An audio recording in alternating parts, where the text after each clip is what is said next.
Hey there, cats and kitties. I am the Blues Man, Johnny Blues, and with this video, we'll discuss my thoughts on episode 12 of the anime series, Megalo Box. And I just gotta ask the question, was this episode nearly as resounding and exciting as the previous two episodes were? And I think whatever your answer is largely going to be dependent on your own personal threshold for excitement, because for me personally, I loved this episode. I was transfixed by it, compelled by it. I was on the edge of my seat, chomping every last bit of it up all throughout. And yet, all the while watching it, I could almost already hear people complaining that it was a lull after the adrenaline-inducing excitement of the previous two episodes. Like it was stagnant or a step back or something along those lines. And for me personally, I was just absolutely compelled by every last little thing that was happening in it. From the tipping point, from the get-go, the reintroduction of the character of Aragaki. Pops had called in, the manager Miyagi and had him bring Aragaki over for the purposes of training and sparring with Joe, and just seeing them in the ring together again, knowing that Aragaki himself was excited to fill that role and everything, it just really wowed me from the get-go, because for all of the touting of Joe's legitimacy time and time again as a boxer in this series, I love the fact that Aragaki, you see that he acknowledges and respects that and is excited by that because of Joe's having been gearless in most of his bouts and everything like that since taking the dives of old.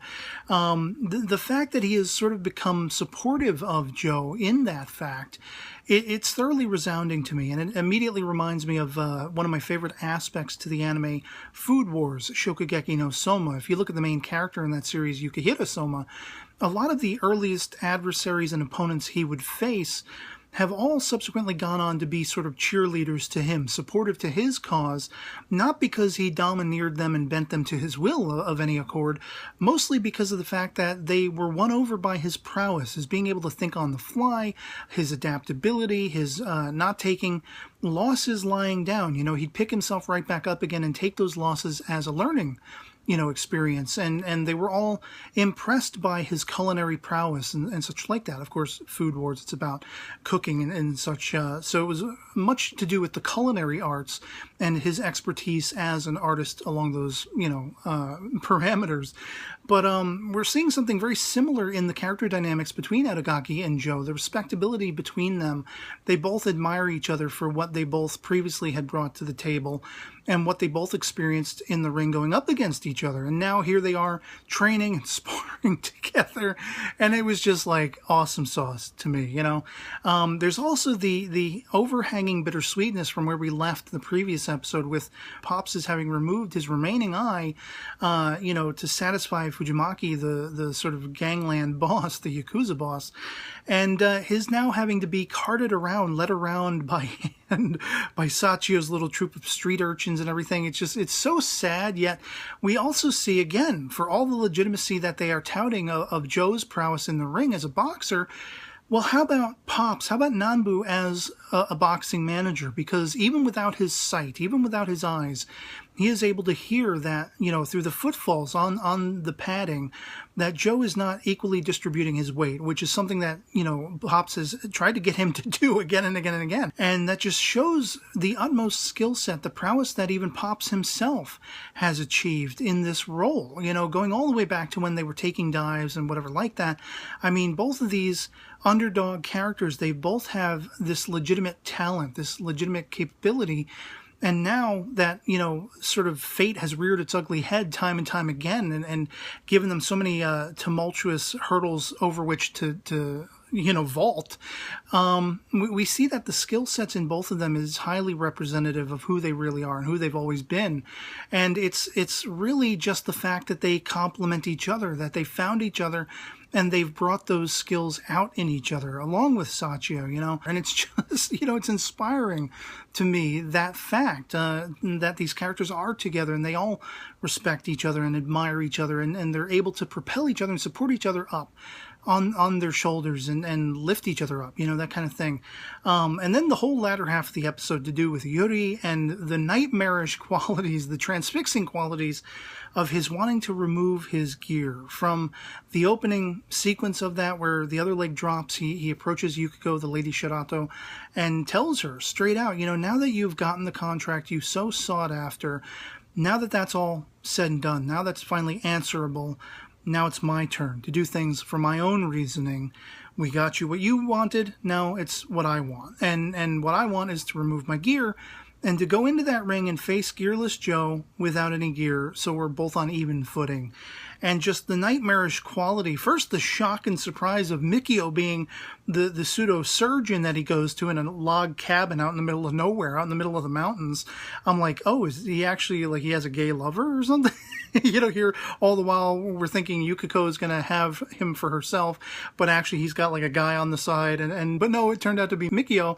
And the whole purpose of that was because Mikio is so ingrained in how that gear works and everything like that. There's probably you know, very few amount of people who could actually surgically remove that with how ingrained it is into the body, into the mechanism of Yuri. And you know, the idea of it being, I guess, tapped into his synapses. You know, it's another allusion back to Sam Raimi's Spider-Man 2 with Doc Ock, Dr. Octopus, in that movie with the mechanical armature and everything like that. The way it had like a, you know, a staving off mechanism that would pipe in right to the back of the neck, the brainstem, the spinal cord where the brainstem meets the spine. And that would be, you know, sort of a safety device, and otherwise he would be driven mad by it. And in a manner of speaking, it's somewhat the same in how this gear is, you know, so tapped into the musculature, the physicality of Yuri, as well as his you know, psychometry and everything like that. It is just absolutely brain-busting and compelling as all hell, and horrifying to see the nightmarish visions he has of feeling like his body is on fire. He's screaming in pain. Blood is seeping out of the wounds underneath the, you know, the bandages and everything like that. And we find that it goes for a solid week that he's just alone by himself. He's probably not intaking liquids or food. He's just screaming and screaming and screaming, and having to just get back to a sense of semblance and normalcy after having been dependent for so long on that gear. It is, you know, mind-blowing, I gotta say. And the whole idea of, you know, Mikio being the guy that he goes to, and then the sort of, you know, it almost feels like a reconnection between Yukiko and her brother Mikio to a degree, because, of course, she's coming and checking up on Yuri and trying to compel him to put the gear back on, and you know, she really wants that for the future. She's threatening to cancel this final Megalonia match between Yuri and Joe, and but he's like, come on, we already answered to your dream, we already achieved that goal, now this is for me, this is what I want, don't take this away from me, this is what I really want.